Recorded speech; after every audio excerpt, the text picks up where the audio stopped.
Hi, my name is Hannah Best, and today I'm going to take a few minutes to explain to you about Margaret Newman's Health as Expanding Consciousness, which is a nursing theory.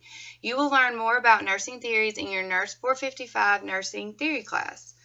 This video is an assignment for my Master of Nursing in degree program at the University of Mount Olive. The objectives for this lecture are to understand nursing theory, understand the importance of theories in nursing, and we're going to talk about Margaret Newman's theory, Health as Expanding Consciousness, and I'm going to help you interpret her theory and understand it. A theory is created by nurses who have experience, knowledge, and know how to explore the nursing process. They've been through the nursing process, and they see that there could be some change. Nursing theories describe nursing and nursing cares in ways that can be studied, evaluated, and applied by other nurses. So in other words, nursing theories are created to enhance nursing and challenge change among nurses. Nurse theories also are created to find patterns and relationships among nurses and nurses to help enhance things and make them better. Nurse theories are important for nursing everywhere because they present new ideas, and with that comes change, and healthcare is constantly changing. Margaret Newman's Health as Expanding Consciousness is actually a theory that makes assumptions about humans and how it's related to nursing care. Margaret Newman's Health as Expanding Consciousness is a theory, and it stems from Rogers' theory of Unitarian human beings. And what it talks about is how, like, humans have patterns and how we're open energy systems. And later I'll relate it back to, like, space photography and lights and stuff to kind of help you get a visual, because that helped me.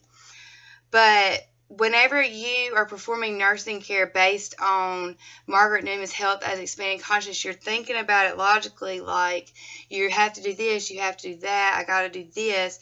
But you need to think of the patient as a whole. Think about the whole entire scenery, everything about the patient. You know, that could be their environment. You got to think about their family, their outside life, like everything, because you need to think about them as a whole. So Martha Rogers' theory is based on assumptions by humans, which is like an open energy system. It's continually interconnected with the universe of open systems, like think about the environment. View health as a holistic pattern, which is what I said, view everything as a whole, not just one thing being wrong with the patient. Just because they have this wrong with them, you shouldn't just think about that. There's tons of other things to think about when it comes to patient care. So you need to think, as you relate this theory to your everyday nursing practice, there's a process that you can use whenever you go into a patient's room. You need, or your patient experience, think about the interactions you have with that client. Find out more about them. Know what's wrong with them. How can you make a change for them to move on with the change? Like, don't just sit back and be like, okay, I did my nursing care today. But figure out what you can do to help them move forward instead of backwards.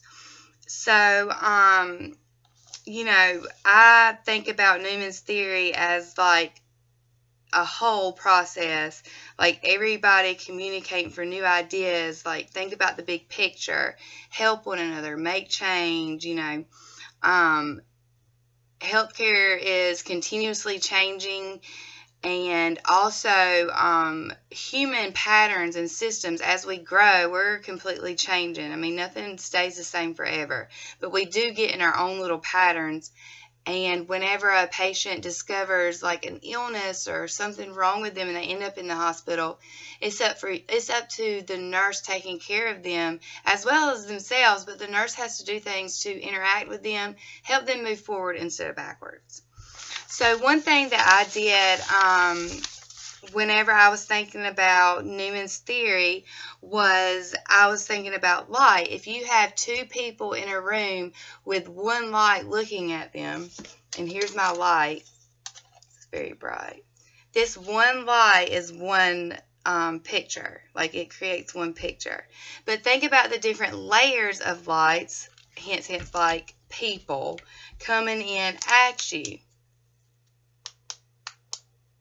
You know, it gets brighter and colors change. Like you can't really tell it on the video, but colors are changing. Like it's just bright.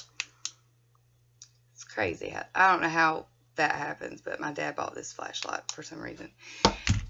Anyway, so if you think about having one light surrounding two individuals and more light coming in, it's like the two people meet and the light interacts and change and the intensity creating new colors. All the lights coming together is creating all these different lights. So two people, one light, as the light meets each other, the light ripples and they mix. This is like, it's creating new colors. So this is like when humans get together, they create new ideas. And you're not going to see a change unless this happens. People have to get together, mingle, create new ideas with each other, and as well as the patient. So not only are you making new ideas and moving forward in healthcare, but also if you're taking care of a patient, mingling with them, creating new colors to create new ideas on how they can get better and move forward and accept what's going on with them. So, I don't know if the light helped you, but reading it helped me. But thank you for your time and attention. And a PowerPoint will be coming later. Please complete the short evaluation and return it to my nursing professor, Dr. Joy Kiefer, within 3 days, and her email will be attached. You can find it at the Nursing Student Center. So, thank you.